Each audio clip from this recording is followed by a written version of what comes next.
حضرت عبداللہ بن مسعود رضی اللہ تعالیٰ عنہ نے فرمایا تم کسی قوم کے سامنے ایسی حدیث بیان نہیں کرتے جس کے صحیح مفہوم تک ان کی عقل نہیں پہنچ سکتی مگر وہ ان میں سے بعض کے لیے فتنے کا موجب بن جاتی ہے۔ صحیح مسلم حدیث نمبر 14۔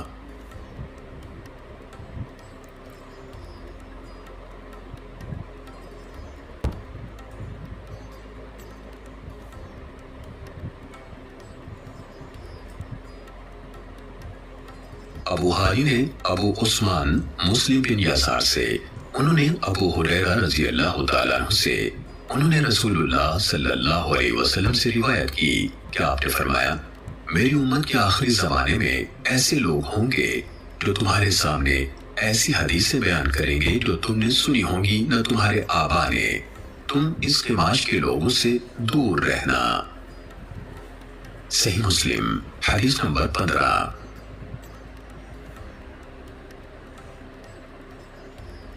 شراحیل بن یزید کہتے ہیں مجھے مسلم بن یسار نے بتایا کہ انہوں نے ابو ہریرہ رضی اللہ تعالیٰ عنہ کو یہ کہتے ہوئے سنا کہ رسول اللہ صلی اللہ علیہ وسلم نے فرمایا آخری زمانے میں ایسے دجال یعنی فریب کار کذاب ہوں گے جو تمہارے پاس ایسی احادیث لائیں گے جو تم نے سنی ہوں گی نہ تمہارے آبا نے، تم ان سے دور رہنا کہیں وہ تمہیں گمراہ نہ کر دیں اور تمہیں فتنے میں نہ ڈال دیں۔ صحیح مسلم حدیث نمبر 16۔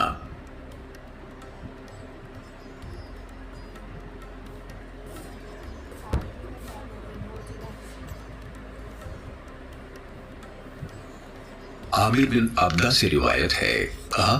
حضرت عبداللہ بن مسعود رضی اللہ تعالیٰ عنہ نے فرمایا بلا شبہ شیطان کسی آدمی کی شکل اختیار کرتا ہے، پھر لوگوں کے پاس آتا ہے اور انہیں جھوٹ پر مبنی کوئی حدیث سناتا ہے، پھر وہ بکھر جاتے ہیں۔ ان میں سے کوئی آدمی کہتا ہے میں نے ایک آدمی سے حدیث سنی ہے،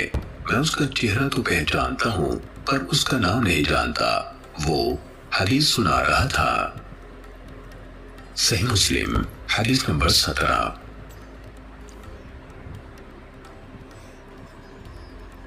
طاؤس نے حضرت عبداللہ بن عمر بن العاص رضی اللہ تعالیٰ عنہ سے روایت کی، کہا سمندر کی تہ میں بہت سے شیطان قید ہیں جنہیں حضرت سلیمان علیہ السلام نے باندھا تھا، وقت آ رہا ہے کہ وہ نکلیں گے اور لوگوں کے سامنے قرآن پڑھیں گے۔ صحیح مسلم حدیث نمبر 18۔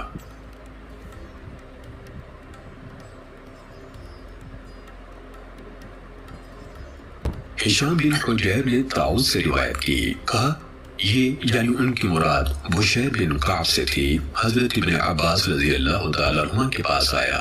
اور انہیں حدیثیں سنانے لگا۔ ابن عباس رضی اللہ تعالیٰ عنہ نے اس سے کہا فلاں فلاں حدیث دہراؤ، اس نے دہرا دی، پھر ان کے سامنے احادیث بیان کی، انہوں نے اس سے کہا فلاں حدیث دوبارہ سناؤ، اس نے ان کے سامنے دہرا دی، پھر آپ سے عرض کی میں نہیں جانتا کہ آپ نے میری بیان کی ہوئی ساری احادیث پہچان لی ہیں اور اس حدیث کو منکر جانا ہے یا سب کو منکر جانا ہے اور اسے پہچان لیا ہے۔ حضرت ابن عباس رضی اللہ تعالیٰ عنہ نے اس سے کہا جب آپ صلی اللہ علیہ وسلم پر جھوٹ نہیں بولا جاتا تھا ہم رسول اللہ صلی اللہ علیہ وسلم سے احادیث بیان کرتے تھے، پھر جب لوگ ہر مشکل اور آسان سواری پر سوار ہونے لگے یعنی بلا تمیز صحیح و ضعیف روایت بیان کرنے لگے تو ہم نے براہ راست آپ صلی اللہ علیہ وسلم سے حدیث بیان کرنا ترک کر دیا۔ صحیح مسلم حدیث نمبر 19۔ محمد بن رافع، عبد الرزاق ابن طاؤس کے بیٹے نے اپنے والد طاؤس سے،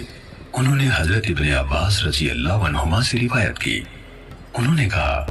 ہم رسول اللہ صلی اللہ علیہ وآلہ وسلم کی احادیث حفظ کرتے تھے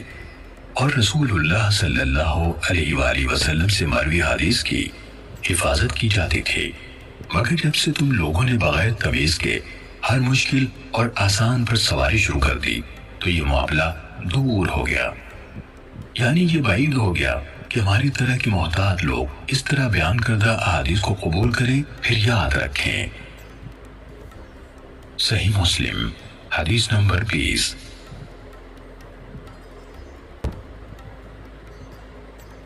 مجاہد سے روایت ہے کہ بشیر بن کعب ادوی حضرت عبداللہ بن عباس رضی اللہ عنہما کے پاس آیا اور اس نے احادیث بیان کرتے ہوئے کہنا شروع کر دیا، رسول اللہ صلی اللہ علیہ وسلم نے فرمایا، رسول اللہ صلی اللہ علیہ وآلہ وسلم نے فرمایا۔ حضرت ابن عباس رضی اللہ عنہما نے یہ رویہ رکھا کہ نہ اس کو دھیان سے سنتے تھے نہ اس کی طرف دیکھتے تھے۔ وہ کہنے لگا،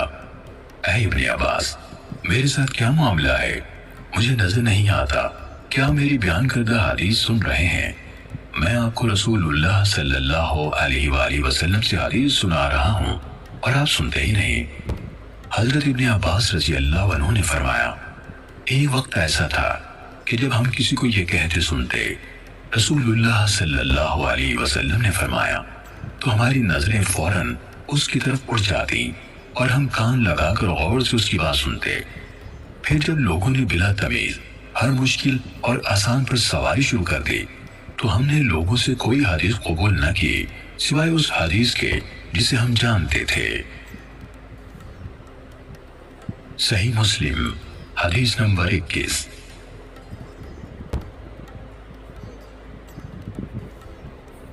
ابن ابی ملائکہ سے روایت ہے، کہا، میں نے حضرت عبداللہ بن عباس رضی اللہ عنہما کی طرف لکھا اور ان سے درخواست کی کہ وہ میرے لیے ایک کتاب لکھیں اور جن باتوں کی صحت میں مقال ہو یا جو نہ لکھنے کی ہوں وہ باتیں مجھ سے چھپا لیں۔ انہوں نے فرمایا، لڑکا خالص احادیث کا طلبکار ہے، میں اس کے لیے حدیث سے متعلق تمام معاملات میں صحیح کا انتخاب کروں گا اور موضوع اور گھڑی ہوئی حدیث کو ہٹا دوں گا۔ کہا،